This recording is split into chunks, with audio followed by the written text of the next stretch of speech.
सविता पाटील रेसिपीजमध्ये आपल्या सर्वांचं अगदी मनापासून स्वागत आहे। आजच्या व्हिडिओमध्ये आपण सुरमई फ्राय फिश कसे बनवायचे आहेत अतिशय कमी साहित्यामध्ये आणि झटपट। चला पाहूया कृती। 500 ग्रॅम या ठिकाणी सुरमई मासा घेतलेला आहे।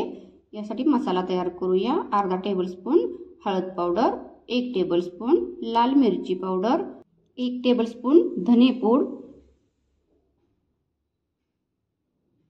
पाऊण टेबलस्पून काश्मीरी लाल तिखट, 1 टेबलस्पून मीठ घ्यायचं आहे, अर्धा टेबलस्पून काळी मिरी पावडर, 1 टेबलस्पून गरम मसाला, आलं लसणाची पेस्ट 2 टेबलस्पून घ्यायची आहे आणि 2 टेबलस्पून या ठिकाणी लिंबूचा रस घ्यायचा आहे, 1 टेबलस्पून तेल घ्यायचं आहे, 1 टेबलस्पून पाणी घ्यायचं आहे आणि हे छान असं आता मिक्स करायचं आहे आणि या माशांना आता हे व्यवस्थित हे लावून घ्यायचं आहे।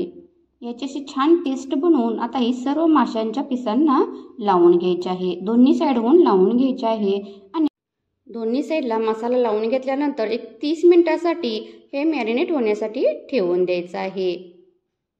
30 मिनिटांनंतर फ्राय पॅन घ्यायचा आहे। यामध्ये थोडंसं तेल टाकायचं आहे आणि या तेलावरती छान असे हे आता मासे आपण खरपूस असे भाजून घ्यायचे आहेत। अगदी झटपट तयार होतात। दोन्ही साइडहून व्यवस्थित असे आपण हे भाजून घ्यायचे आहेत। फ्राय पॅन एक साइडहून छानपैकी भाजले गेले नंतर आपण पलटी करून दुसऱ्या साइडहून पण हे छान असे भाजून घ्यायचे आहेत। व्हिडिओ थोडा जरी आवडला तर प्लीज व्हिडिओला लाईक करायला विसरू नका। त्याचबरोबर अजूनही चॅनलवर नवीन असाल, चॅनलला सबस्क्राईब केलं नसेल, प्लीज चॅनलला सबस्क्राईब करा आणि शेजारील बेल आयकॉनची घंटा प्रेस करा, जेणेकरून तुम्हाला अशा नवनवीन व्हिडिओचे नोटिफिकेशन मिळत राहील। दोन्ही साइडहून आपले छान असे हे आता मासे भाजले गेले आहेत।